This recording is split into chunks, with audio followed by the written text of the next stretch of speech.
Well, I got this box with Amazon and I want to try out something new today because normally I put paper mache on things, but I had a bit of an idea and it was this box that inspired me. So hopefully it's going to work. What I'm going to do first though is prep this box. I want to cut the top off because I want to have a lid to it when it's finished. So all I'm doing is going around here, marking off 10 centimeters, whatever that is in inches, all the way around. Then I'll join those lines up and then I can cut the top off the box. Now I just need to go around and join my little lines up all the way around.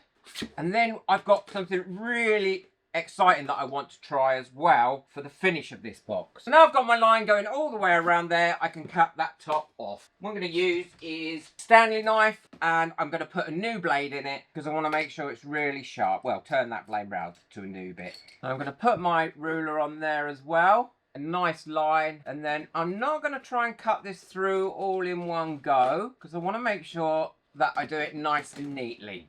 So going 3 times over it then gives me a line to follow through and I can cut it off much neater. And I'll do the same for all the sides. Well, now that's all cut off, I want to make sure that this is sealed down and nice and square. So all I'm doing is hot gluing these top bits together and hopefully that should keep it square to start with.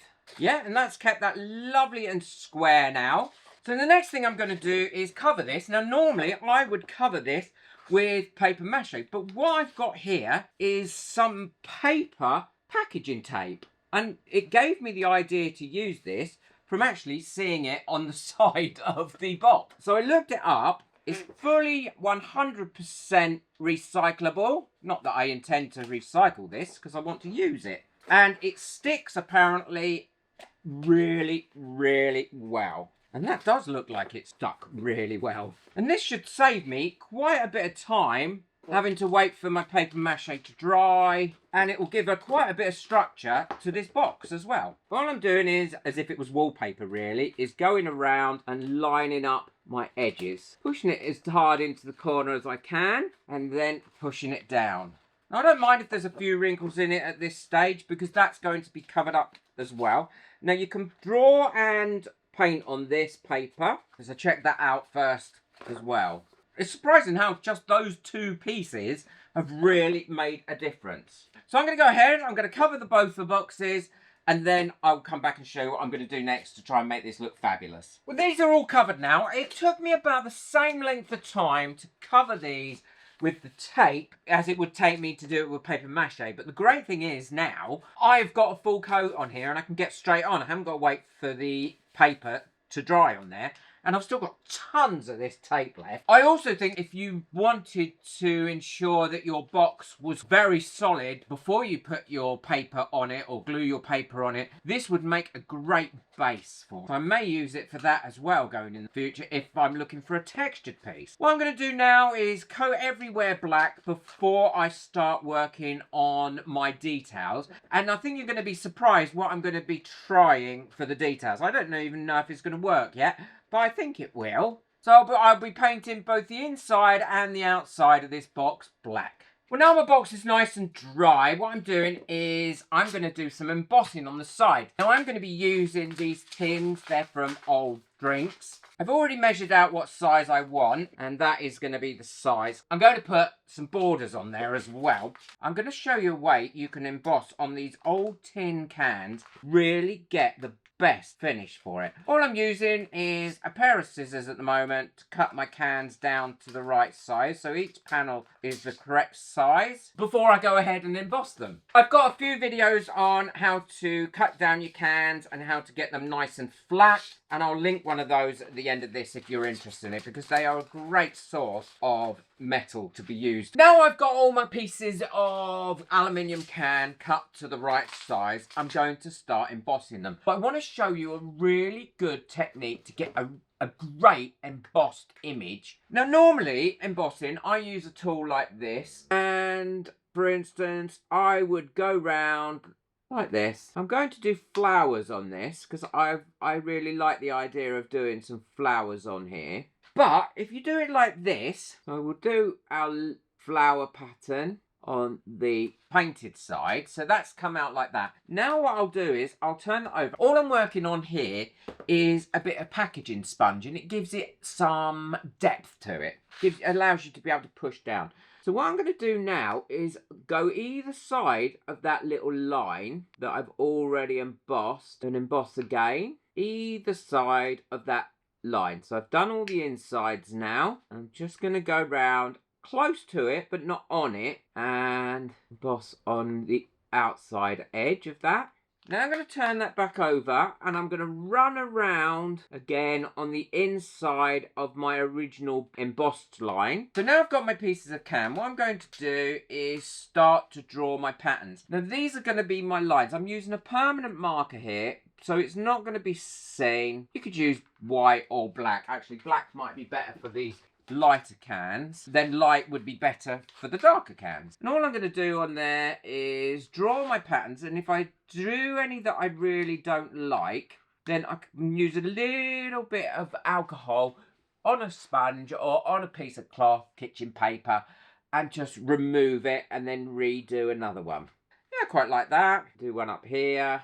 And then I'm also going to draw some lines, few squiggles as well. And I'll be doing that in exactly the same way when I emboss them as I showed you on there. So I'm going to go ahead, I'm going to finish these all off, emboss them, and then what I'll do is I'll show you how I'm going to connect them and then finish off the box. And I've got something really special for the inside that I'm hoping is going to work. I've ordered it, but it's going to take a few days to get here.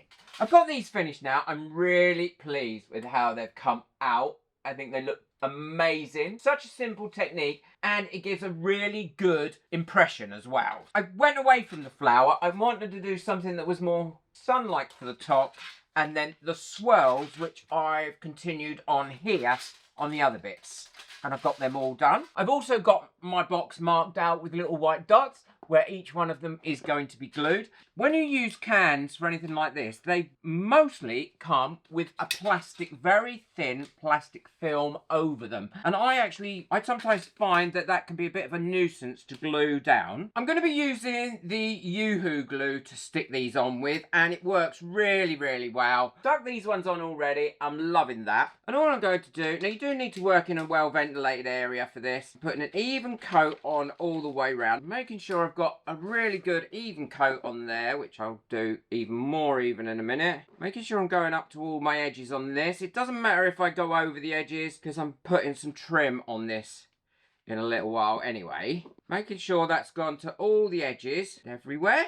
And then I'll leave those to dry for about 5 minutes. Now, I've also started to make these, which are going to be the side bits. All I had was a piece of, this came in packaging that I had a long time ago. And you know me, I don't leave any, I don't chuck anything away, it's going to come in handy. And all I've done is, using a little scribe here, is scratching it up in as if it's got a grain in it. Because if you scratch the surface, what happens is it becomes a little bit more absorbent. And then what you'll find is if you use a wood stain on it, and I'm using Indian rosewood here, then the stain will be a lot darker where you've actually done the little engravings or see how much darker that has gone because it's absorbing more into that wood. Now I'll put 3 or 4 coats of this on each one of these, and I've made one for each one of the corners.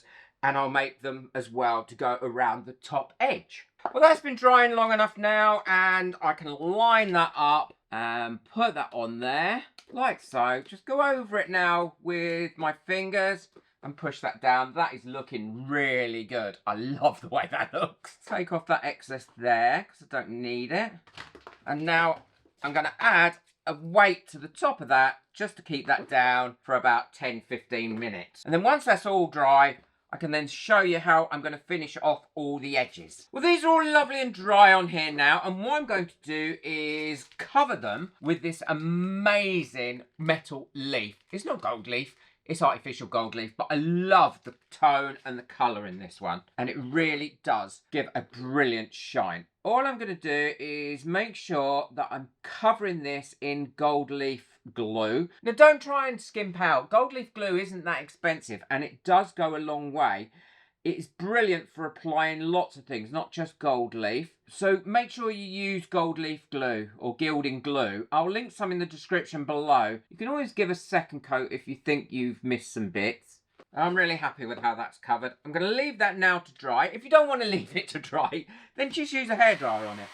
Well, that's nice and dry now. See, it's gone completely clear. Don't be tempted to touch it, because if you touch it, what you're going to do is you're going to lift off that stickiness that's on there, and that's the last thing you want to do. You want to have it nice and sticky. Then all I'm going to do is lay my thin sheet on there. This is larger than what we've got on here, this metal, but it doesn't matter. We can still add to it. That's absolutely fine.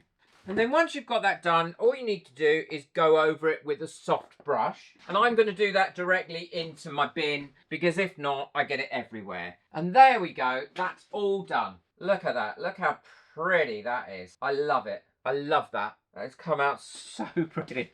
I'm not sure the camera's doing it justice. And then once we've got the trim on that, that'll tidy that up really, really well. So I'm going to go ahead, I'm going to finish off putting all my bits on here, and then I can add my trim.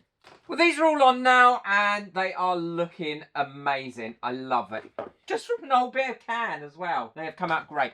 I'm going to seal these so that they are nice and secure and don't scratch off easily. All I'm using is a gloss varnish, and it's an acrylic varnish, and I'll give them a quick coat, a thin coat all the way over. If it needs to, then I'll give it a second one, but it doesn't normally need to. I'm brushing it in the same direction all the way as I'm going. And I'll do all the panels like this, and I'll also do these edge bits as well at the same time, because I want those to be nice and shiny. Well, these are all done now, all the panels on both pieces, and I'm loving how that's come out. What I'm going to do is start to glue my side bits on. I want to line them up with the top as opposed to the bottom, because I can always sand these bottom ones off a little bit, and these top ones I'm going to make sure that I've got enough there, because I'm going to put a little bit of beading trim around it. Again, all I'm going to use is the good old Yoo-hoo glue for this. Put it on,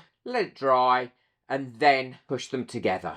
It shouldn't take long. And I'm going to put edging down both sides here, across the top, across the bottom, and a little bit of edging around there, just to neaten it all off and finish it all off before I do the thing that I've never done before, which is for the inside. It arrived today, which was early, which is great. And then once I've done that, I can show you how I'm going to finish it and put it all together.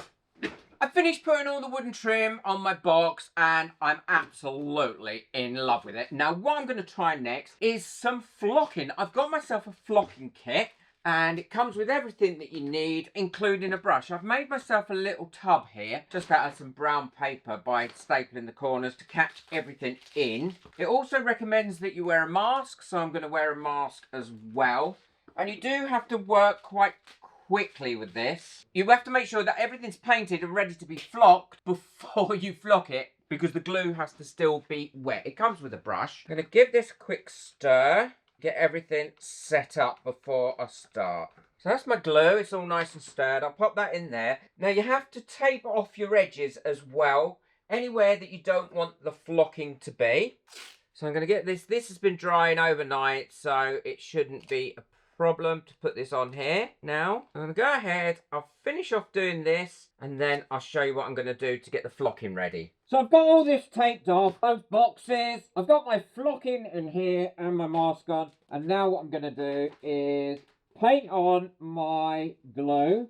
Now it says you only need a very thin, even coat, but you must make sure it's fully covered everywhere. If you've got a large area, then you should do it in more than one go. My very first time of doing this, so I have no idea if I'm doing it right or not. All I did was read the instructions. So there we go. I'll put the lid on. I get my flocking tube, and then you just push this over it and pump it onto it. Well, that looks quite well done now. So what I'm going to do is do this one, but because this has got higher sides, I'm going to do the bottom first and then each side one at a time.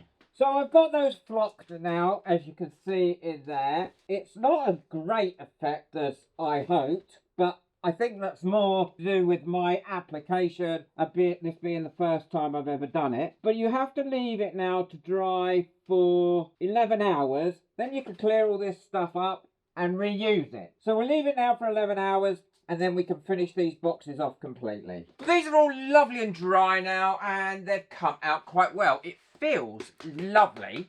There's a few bits coming out. Now, I didn't do a brilliant job at that, but I've learned a lot from it, and it feels so nice. I think it was a bit warm in here yesterday for me to do this with, and that made the glue dry quite quickly. Now, I'm not going to waste any of this, and that's why I made this little thing. I'm going to put all that back in this bag, and all I've got to do now is put the hinges and the actual clasp on it. I'll quickly show you how to do that and show you what it looks like all finished.